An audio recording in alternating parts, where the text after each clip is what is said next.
Ladies and gentlemen, boys and girls, it's the moment you've all been waiting for.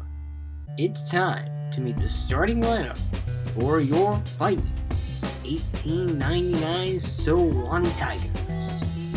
Starting with the line at tackle, standing at 5'10", hailing from Edna, Texas.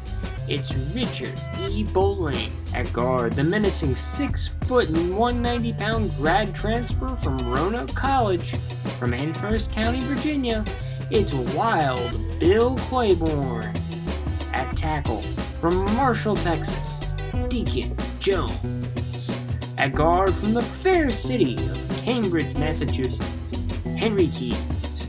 At end, from Jackson, Mississippi, standing at 5'3", 125 pounds, proving big things can come in small packages, Bunny Pierce.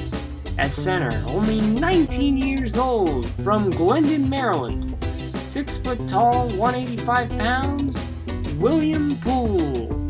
And rounding off the line at end, standing 6 foot tall, from Bryan, Texas, 21-year-old Bartlett.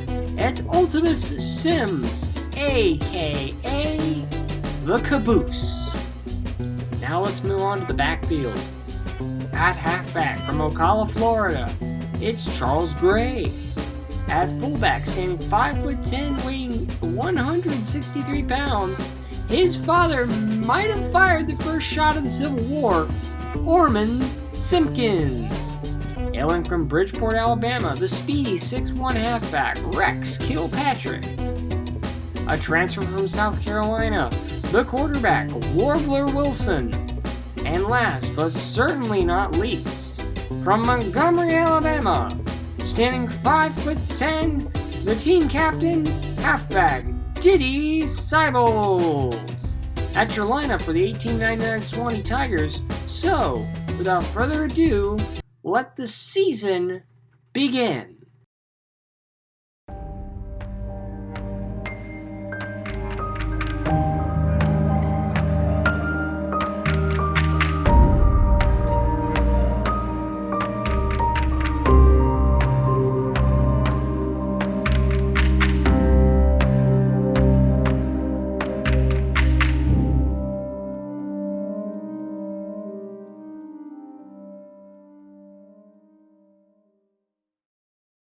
The Tigers' season started in Atlanta with a date with the Georgia Bulldogs.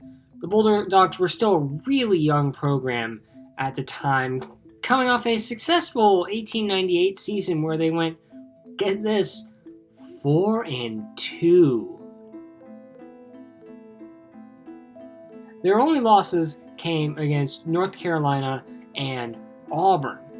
Now, 2 weeks before the game against Sewanee, UGA had beaten rivals Clemson 11-0.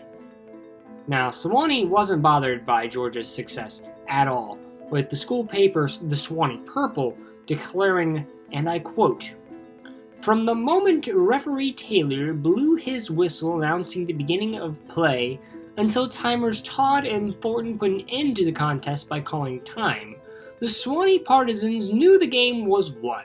It was a sellout crowd filled with red and black shirts waving and cheering, but those red and black shirts would not be waving or cheering at all by the end." Now, the game started perfectly for Sewanee.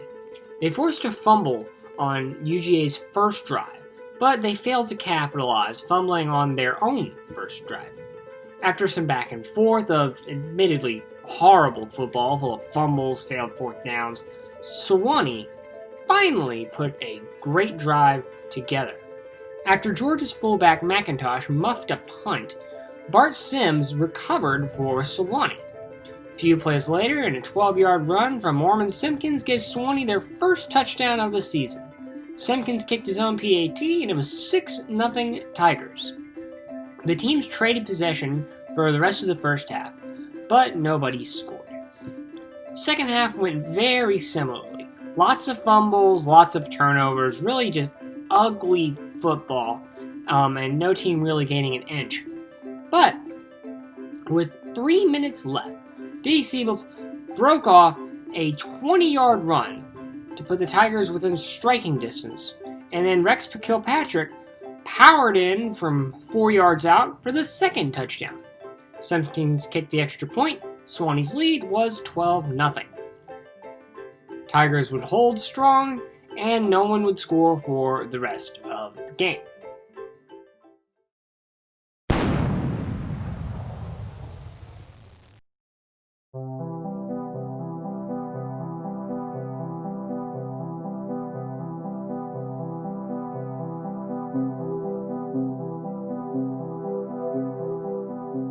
Three days after they beat UGA, Sewanee took on Georgia Tech.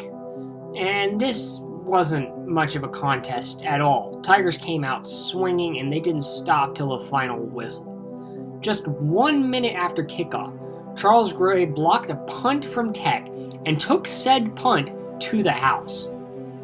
8 minutes into the game, Gray scored again, this time on a 25-yard run. The Sables scored the third touchdown on a goal line push, the fourth on a 35 run to the left, and then with 2 minutes left in the first half, Sewanee quarterback Warbler Wilson provided a great block as Sables took the ball 40 yards for another touchdown. So Sewanee was just rolling in the first half. In the second half, Tigers scored one more time. They slowed things down. It was a nice run for Bay Sables with 5 minutes left to seal the victory for Sewanee, 32-0. Now, the Sewanee Purple praised the team for their unstoppable ability. I mean, this team looked like there would be no one in their way. The Purple also claimed that the trip to Georgia netted the squad more than $100 over 2 games. Now, if we adjust this for inflation, that's worth just about $3,000 in today's money. So the team was heading back to the mountain, undefeated, in high spirits, and $3,000 richer in today's money. Luke Lee would have been overjoyed by this.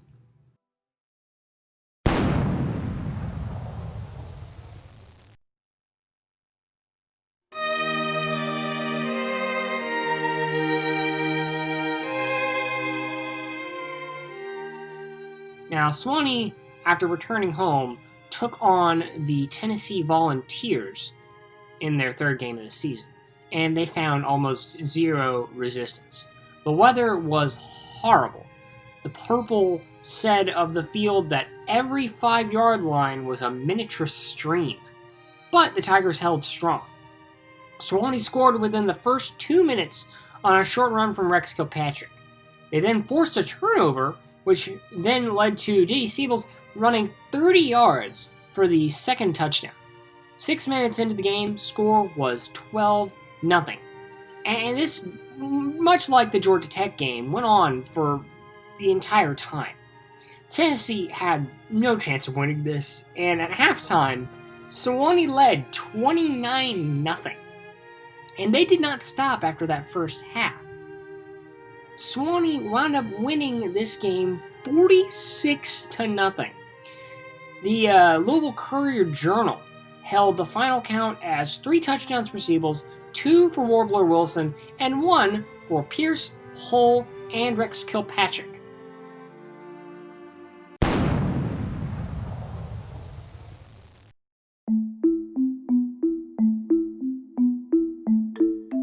The final game of the Homestead came against Southwestern Presbyterian, who are known today as Rhodes College. Now, the Rhodes Lynx and the Sewanee Tigers still play today and are fierce rivals. It's the biggest game of the year for Sewanee. Rhodes won the most recent game between the two teams, 14-3, but on November 3rd, 1899, they would not come close to Sewanee. I think the Purple put it best. They said, quote, "Never before in the history of college football at Sewanee have we piled up such a score against an opponent."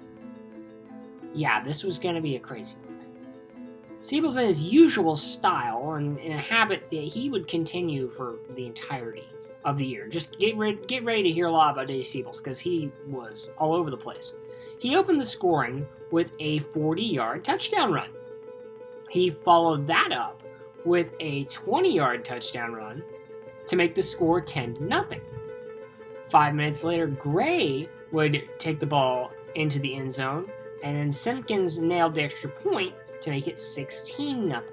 Siebels ran for another touchdown with 4 minutes left in the first half to bring the score to 21-0. And for the first time in this entire series, we're actually going to see a score that's divisible by 7 and actually looks like a real modern football score. Don't get used to that. You're not going to see it very often. Now, the biggest play came with 2 minutes to go in the game. Warbler Wilson returned a punt for 60 yards to bring the score to 26-0. Then, on the very next play, Gray ran for 60 yards to take the Tigers into what we would today call the red zone. Then Warbler Wilson took the ball again, went 20 yards, touchdown. Simpkins nailed the extra point. Halftime score 32-0. And at halftime, Sewanee knew they had won. So they decided, you know what, let's take a little load off. Substitute out Dave Siebels for Hall, ending Siebels' night with 3 touchdowns. Most running backs these days would hope for 3 touchdowns in the entirety of a game, much less in the first half. If you're nailing 3 touchdowns in the first half as a running back, you are really doing your job. Hull spent absolutely no time picking up Siebels' slack, running 40 yards to the end zone to bring the score to 37-0 within the first 2 minutes of the second half. Charles Gray continued his hot streak, marching 40 yards himself to bring the score to 43-0. All the while, Rhodes is not even attempting to mount an attack. I mean, the Sewanee Purple went so far as to almost not even record Rhodes' offensive achievements, because every 2 or 3 plays, Rhodes would just either turn it over or it'd be 4th down and they'd punt.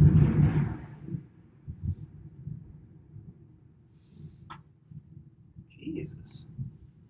At this point, when Gray got his 40-yard touchdown run to take the score to 43-0, only 5 minutes had passed in the second half. Once again, let me reiterate, Rhodes never challenged Sewanee's defense.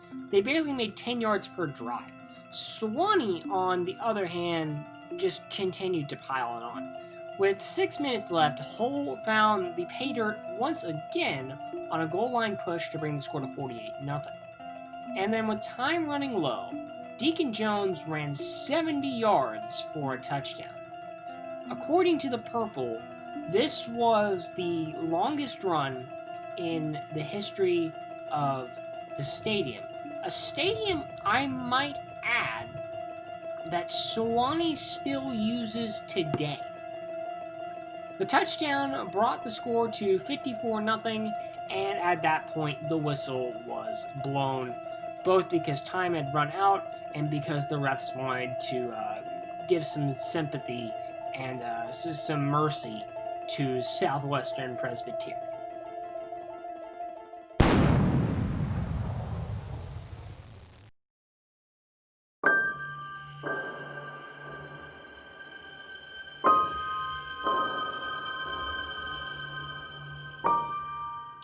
Part 1 of Luke Lee's master plan was complete, and it had gone flawlessly.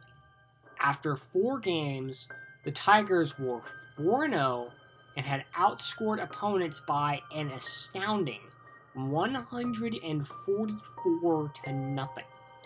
There had been no injuries. They had made $100 from their road trip to Georgia, $3,000 in today's money, and spirits were as high as they could be. In a short column written after the Tigers' win over Tennessee, the Sewanee Purple sounded the horn. And I'm going to assume that this was written as more of a pep talk or maybe even a trash talk to other schools that might have gotten a copy of this, instead of a premonition. It declared that the fame of Swanee would, quote, be spread abroad in that land, and she will reap a harvest of students. And furthermore, despite our friends, the Croakers, we are going to beat Texas, and Baton Rouge, and Tulane, and everyone else we play, to the intensification of our college consciousness, our college pride, our college spirit, whatever you choose to call it, and to the glorification of the true sportsmanlike manhood of Sewanee. The writer wouldn't realize until about 2 weeks later just how right they were.